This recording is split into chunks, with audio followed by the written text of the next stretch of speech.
The mountain lion was spotted in this wooded area just north of the main neighborhood of the Dominion. The discussion of how to best treat DCIS will move from a hospital setting to here, the Henry B. Gonzalez Convention Center. The center will host a conference with over 7,500 doctors from around the world. Having your vision is something many people take for granted. But here at the San Antonio Lighthouse for the Blind, we're able to see everything the visually impaired can accomplish. What began in tragedy has continued in hope. Since the Heidi Search Center opened in 1990, they've taken in over 4,000 cases and have had an amazing 98.1% recovery rate. You do it every week. Bring in the trash can after it's been collected. But this everyday household chore turned nearly fatal for a Master Sergeant in the U.S. Air Force. You're watching KSAT 12, home of KSAT.com. Good morning, San Antonio at 6. Starts right now. A Schertz couple getting a new chance at freedom after their convictions in the 2009 death of an 8-year-old girl. And the West Texas sky lit up by a fireball. This morning, investigators want to know what caused the blast. And it doesn't look like much, but this is all we can see from our city cam. Be careful as you head out the door this morning. Heavy fog is definitely a problem. Good morning, it's Thursday, December 6th. I'm Leanna Heim, and thank you so much for joining us today. New this morning, an appellate court has overturned the manslaughter convictions of a Schertz couple accused of the 2008 death of an 8-year-old girl. She died in 2008 from complications of appendicitis, and a Guadalupe County jury found that the couple didn't get her the medical attention she needed. This is according to the Seguin Gazette. In 2011, David Brassey and Samantha Britton Brassey, who now goes by Samantha Britton according to county record, were each sentenced to 3-year terms for manslaughter and injury to a child by reckless omission. 8-year-old Sarah Brassey, David Brassey's daughter from a previous marriage, died from complications of appendicitis. And the state argued the couple neglected her and left her to die in a bed soiled by her own vomit. The Fourth Court of Appeals says there was insufficient evidence of criminal recklessness, and the Guadalupe County District Attorney has not made a decision on whether to appeal to the Texas Court of Criminal Appeals. New this morning, it's not your typical drive-through order, a couple of burgers and a bunch of money. Police say that's how a far northwest side man got what he wanted from a local Jack in the Box. Katrina Weber is live at the magistrate's office with more on how police got the suspect.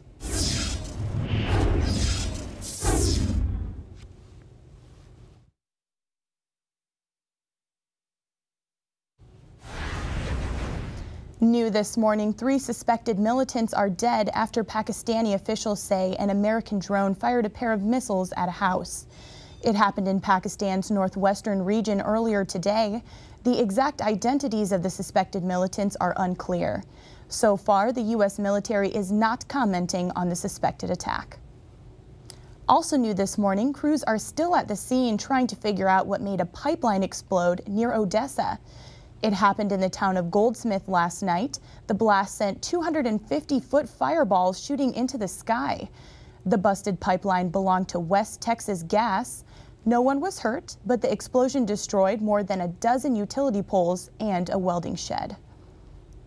Also new this morning, a San Antonio man now charged with assaulting a Comal County Sheriff's deputy. The New Braunfels Herald Zeeting reporting 19-year-old Mark Brandon Dominguez took a swing at a deputy early Tuesday.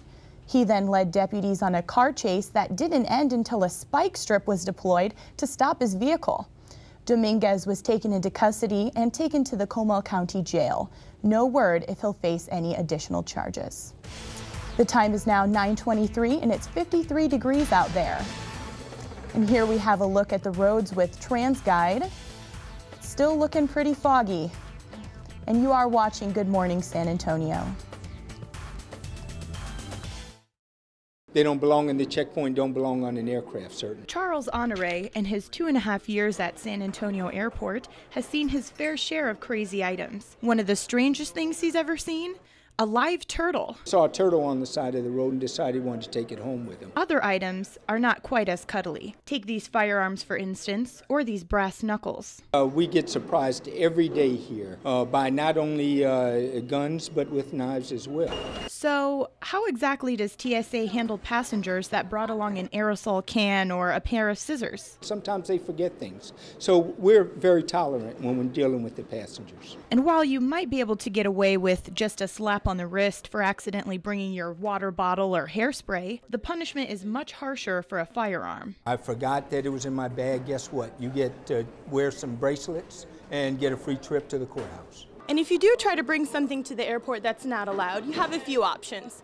You can either take it back to your car, you can mail it to yourself, or you can put it in this drawer right here, where TSA takes it back to the national headquarters in D.C. Some advice for holiday travelers? Remember the 3-1-1 rule. Limit liquids to 3 ounces, bring 1 plastic bag and 1 carry-on. Wear shoes that are easy to remove, and have your ID and boarding pass ready before entering security. Leanna Heim, KSAT 12 News.